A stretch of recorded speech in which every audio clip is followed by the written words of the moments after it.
말씀을 전하기 전에 잠시 기도하고 시작하도록 하겠습니다. 하나님 아버지 감사합니다. 오늘도 이 자리 가운데서 또 하나님의 말씀을 듣고 또 하나님 앞에 예배할 수 있는 은혜를 허락하여 주시니 감사합니다. 하나님, 연약하고 부족한 죄인임에도 불구하고 하나님의 편에 서서 또 하나님의 말씀을 듣고 선포할 수 있는 기회를 허락하여 주시니 감사합니다. 이 시간 하나님, 우리가 하나님께 예배하고 또 하나님의 말씀을 들을 때 하나님, 그냥 왔다 그냥 돌아가는 이가 없게 하시고 또 말하는 이가 은혜가 되게 하시고 듣는 이들이 은혜가 되는 귀한 시간이 될 수 있도록 도와주시옵소서. 거룩하신 예수님 이름으로 기도드립니다. 아멘. 오늘 본문에 들어가기에 앞서 우리가 본문을 조금 더 잘 이해하기 위해서 본문 앞에 있는 전문맥을 조금 살펴보고 가려고 합니다. 오늘 본문 앞에 보시면 1절에서 예수님이 제자들에게 하나님의 나라가 권능으로 임하는 것을 볼 자들도 있다라고 예언하십니다. 그렇다라는 것은 지금 이 예언을 들은 제자들 중에 몇 명은 이 예언이 성취되는 것을 보게 될 것입니다. 그렇다면 이 하나님의 나라가 권능으로 임한다라는 것, 이것은 예수님이 다시 오실 그 재림의 날을 가리키는 걸까요? 아닙니다. 왜냐하면요, 이것이 재림이게 되면 이 예언을 들은 제자들 중에는 아무도 그 재림을 본 자가 없기 때문입니다. 이 1절의 말씀은 조금 2절부터 8절에 나오는 변화산 사건과 관계가 있습니다. 이 1절에서 기록된 예언의 성취가 바로 변화산의 사건을 다룬다라는 것입니다. 하나님의 나라가 권능으로 임하는 것을 목격한 제자는 2절에서 저희가 알 수 있듯이 베드로와 야고보와 요한임을 알 수 있습니다. 예수님께서는 그들을 데리고 변화산에 올라가십니다. 올라가셔서 그들 앞에서 변형하시고 옷도 세상에서 빨래하는 자가 그렇게 희게할 수 없을 정도로 희게하셨다라고 합니다. 그리고 예수님께서는 모세와 엘리야와 대화하시는 것을 제자들에게 분명히 보여주셨습니다. 또 제자들은 구름 속에서 하나님의 말씀을 듣습니다.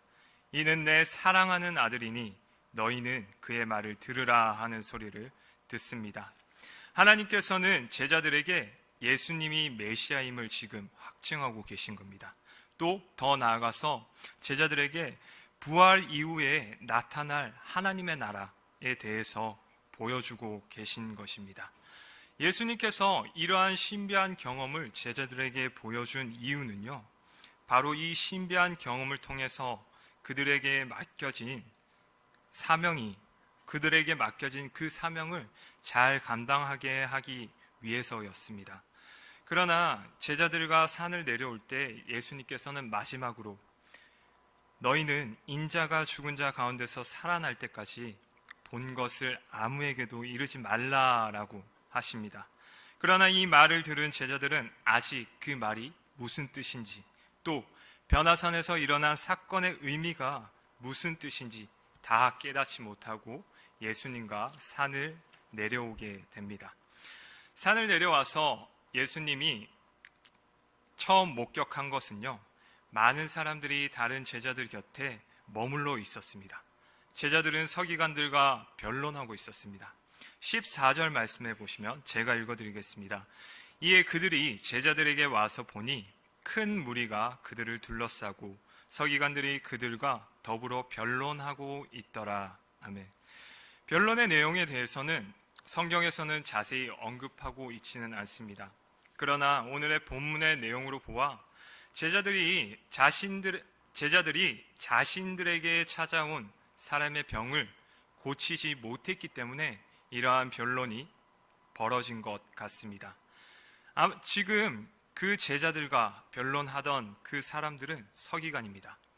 이 서기관들은요, 다른 성경에서 보면 율법학자라고 불립니다. 아마도 율법에 아주 정통한, 능한 사람입니다. 이들은 예수님을 비판하는 세력들, 바리새인, 헤롯 당, 서기관들 중에 하나입니다. 그런데 이 서기관들은 예수님께서 귀신을 내어 쫓을 때에도 귀신의 왕인 바알세불을 힘입어 귀신을 내쫓는다라고 모함했던 사람들입니다. 이 서기관들이 지금 예수님을 모함하려고 계속 기회를 엿보았습니다. 그러다 예수님이 산에 올라가신 동안 제자들이 자신에게 찾아온 아이의 병을 고치지 못하는 무능하고 무기력한 모습을 보이자 많은 사람들 앞에서 공격하였습니다. 아마 제자들은 율법을 통해 공격하는 이 서기관들에게 어떻게 해야 할지 어찌할 바를 몰라 쩔쩔매고 있었을 것입니다.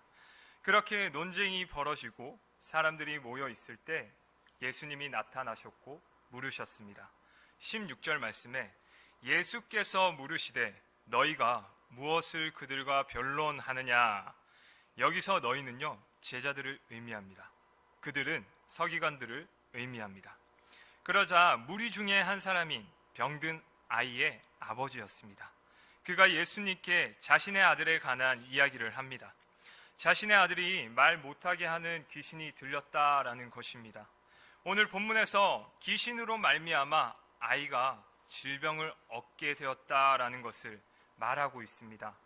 본문의 18절, 20절, 22절, 25절, 26절을 보시면요, 아이의 상태가 어떠한지를 너무나도 자세하게 표현해 주고 있습니다. 특히 25절에서 26절 말씀을 보시면요, 제가 읽어드리겠습니다. 예수께서 무리가 달려와 모이는 것을 보시고 그 더러운 귀신을 꾸짖어 이르시되 말 못하고 못 듣는 귀신아, 내가 내게 명하노니 그 아이에게서 나아가고 다시 들어가지 말라 하시매 귀신이 소리 지르며 아이로 심히 경련을 일으키게 하고 나가니 그 아이가 죽은 것 같이 되어 많은 사람이 말하기를 죽었다 하나. 아멘. 성경에서는 병에 걸리거나 어려움을 당하는 이유가 여러 가지임을 이야기합니다. 어쩔 때는 죄 때문에 병이 올 수도 있고요. 어쩔 때는 하나님의 영광을 위해서이기도 합니다. 그런데 오늘 본문에 나타나는 아이는 귀신에 의해 조종받는 병을 얻은 아이였습니다. 여기서 우리가 알 수 있는 것은요, 모든 질병이나 어려움이 사탄의 공격으로부터 온다라는 것은 조금 지나치게 생각한 잘못된 생각일 수 있습니다. 하지만 사탄의 공격으로 말미암아 질병과 어려움이 우리에게 생길 수 있다라는 정도는 알 수 있습니다. 오늘날 대부분의 많은 사람들이 영적인 세계가 없다고 부정하고 이야기합니다. 그러나 성경을 통해서 눈에 보이진 않지만 영적인 세계와 사탄의 세력이 존재한다라는 것을 우리는 성경을 통해서 알 수 있습니다.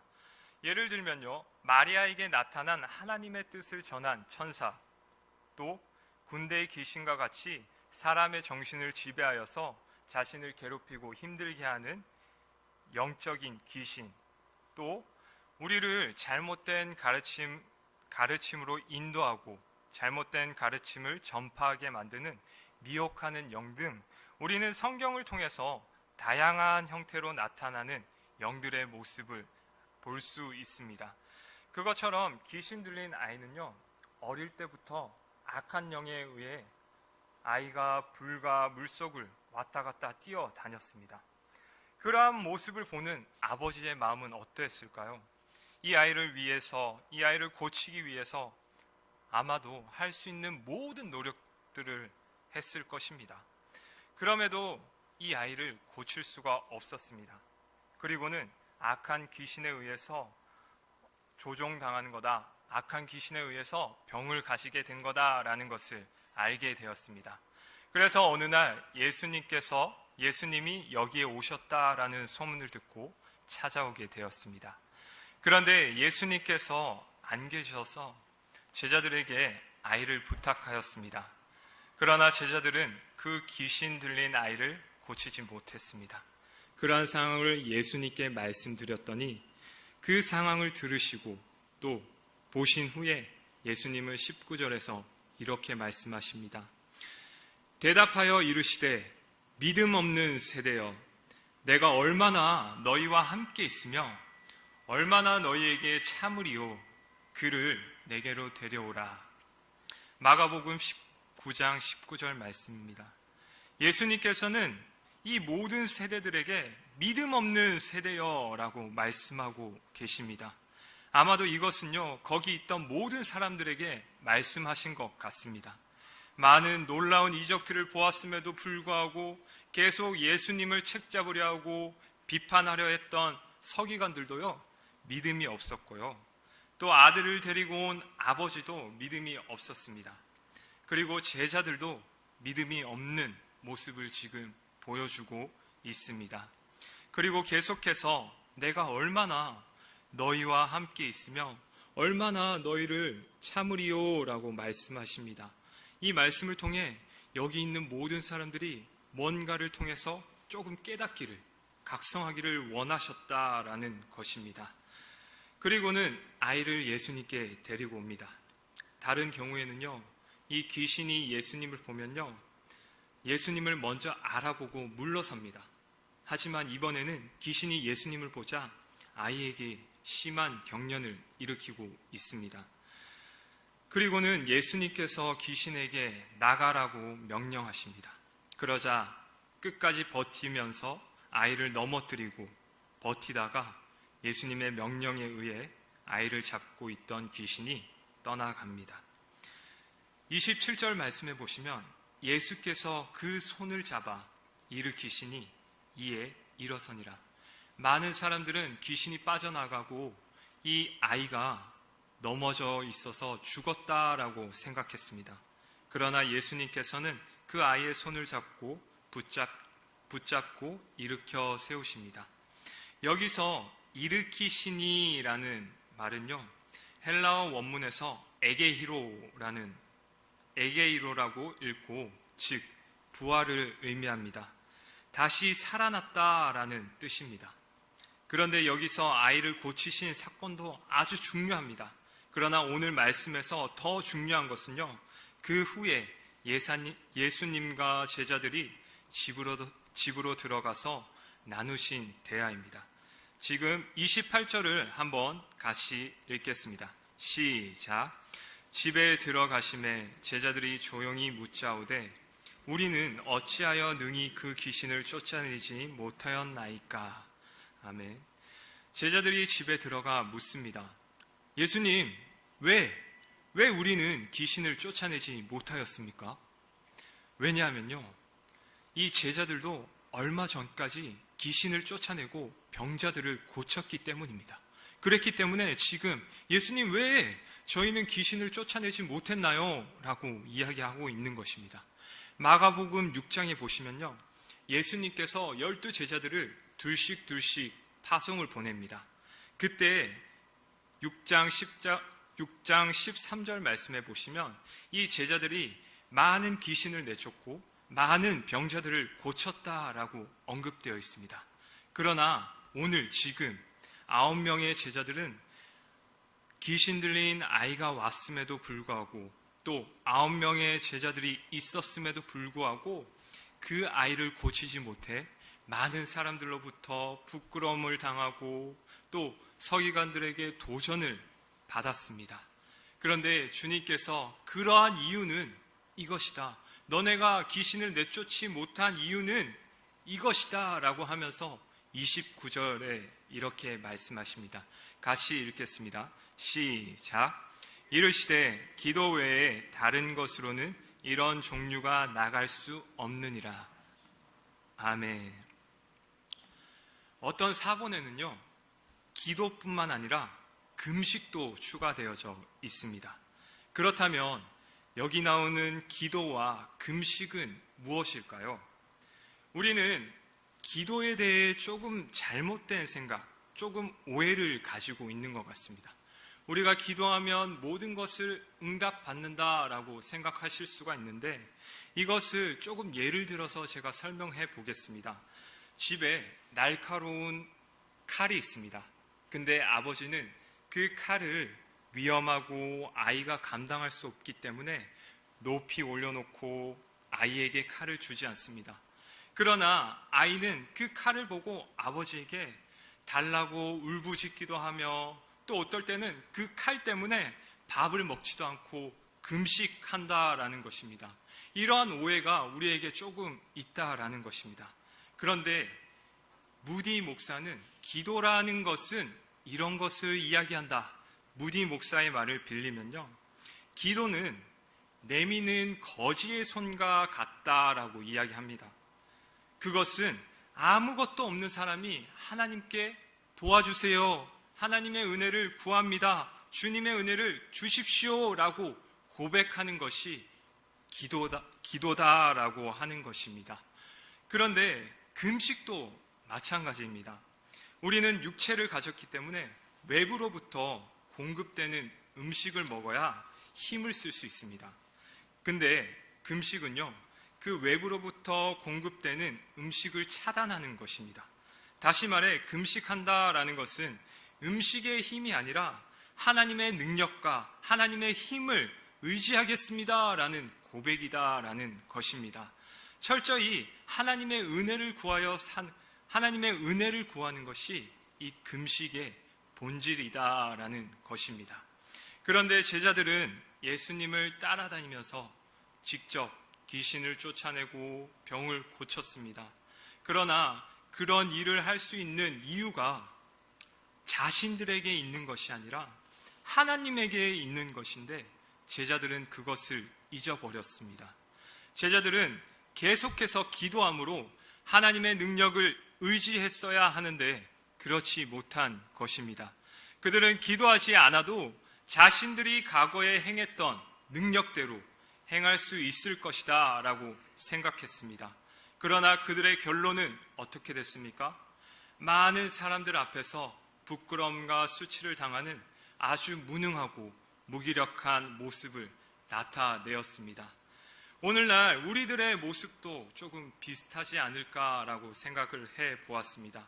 우리의 문제와 세상의 도전으로부터 이 문제를 해결하기보단 세상을 변화시키기보단 세상에 굴복하고 문제 앞에서 무기력하고 무능한 모습으로 보일 때가 많습니다.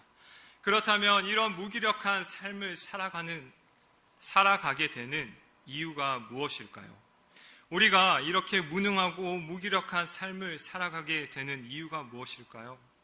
오늘 본문은 그것이 믿음의 부족 때문이다, 믿음이 부족하기 때문이다 라고 말씀하십니다. 오늘 본문을 보면 예수님께서 믿음에 대해 두 가지를 언급하십니다. 하나는요, 아들을 데리고 온 아버지의 믿음에 대해서 언급하시고요, 하나는 제자들의 믿음에 대해 언급하십니다. 먼저 아들을 데리고 온 아버지는 소문을 들었습니다. 예수님에 관한 소문, 예수님은 병자들을 고친다라는 소문을 듣고 믿음을 가지고 기대를 하며 가지고 왔습니다. 아들을 데리고 왔습니다. 그러나 자신의 생각대로 되지 않았고 자신의 소원대로 되지 않아 반신반의하는 모습을 보입니다. 그래서 우리 22절에서 24절까지 한번 같이 읽어보겠습니다. 시작.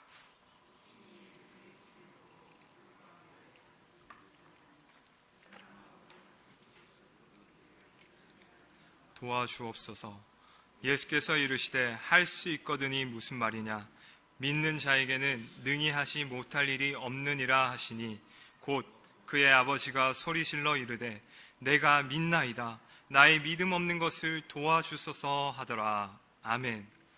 그 아버지는요, 무엇이든 할 수 있거든 이라고 이야기합니다. 그러자 예수님께서는 믿는 자에게는 능히 하지 못할 일이 없다 하시며 그의 문제를 지적하고 계십니다. 그러자 그는 솔직하게 내가 믿나이다, 나의 믿음 없는 것을 도와주십시오 라고 주님께 간구하고 있습니다. 이러한 모습이 또한 우리의 모습이 아닐까라고 생각해 보았습니다. 문제를 가지고 주님 앞에 나아옵니다. 나오지만 온전히 주님을 신뢰하지 못하고 반신반의하며 나아갈 때가 많습니다. 저의 경우에도요, 문제를 가지고 하나님께 깊이 기도하고 하나님을 의지하며 신뢰하며 담대히 나아가야 하는 상황이 있습니다. 그러나 제가 그 문제 앞에 서게 되면요, 두렵고요, 이거 잘못되는 거 아니야? 그러면서 도망치고 피할 때가 많습니다. 또 주저하며 반신반의할 때가 많다라는 것입니다. 그러할 때 우리에게 필요한 것이 바로 이 기도입니다. 주여, 내가 믿나이다. 나의 믿음 없는 것을 도와주십시오라는 이런 고백이다라는 것입니다. 두 번째는요, 제자들의 모습입니다. 그들은 주님의 능력을 믿었고 얼마 전까지 자신들이 그러한 능력을 경험했습니다. 그러나 그들은 그들에게 주어진 은혜를 유지하는 데 실패하였습니다. 제자들의 모습을 통해 배울 수 있는 것은요, 하나님의 은혜와 능력이 한번 우리에게 임했다고 해서 그것이 계속 우리에게 머물러 있지 않다라는 것입니다. 다시 말하면요, 한때 사역을 잘 감당하였고 한때 하나님의 놀라운 은혜를, 놀라운 능력을 경험했다 할지라도 영적으로 우리가 나태해지면 그것이 유지되지 않고 실패할 수밖에 없다라는 것입니다. 그렇기 때문에 우리는 믿음을 위해서 기도해야 한다라는 것입니다. 기도는 우리의 믿음을 유지하게 하고요, 하나님의 능력과 하나님의 은혜를 더욱 풍성하게 경험할 수 있도록 도와줍니다. 또 기도를 통해서 우리의 믿음이 온전해질 수 있다라는 것입니다. 그렇기 때문에 우리는 기도해야 한다라는 것입니다. 세상의 유혹을 물리치기 위해서 기도하고요, 우리의 문제를 위해서, 우리의 믿음을 위해서, 우리의 사명을 위해서 계속 기도해야 한다라는 것입니다. 그렇기 때문에 오늘 이제 말씀을 모두, 제가 했던 그 모든 말씀을 정리하면요, 오늘 본문을 통해서 우리의 믿음과 기도의 중요성에 대해 이야기하고 있습니다. 물론 믿음이 있다고 해서 모든 문제가 그냥 해결되는 것은 아닙니다. 그러나 이 문제를 해결하기 위해서는 우리에게 믿음을 요구하신다. 이 문제를 해결하기 위해서는 믿음을 요구한다라는 것입니다.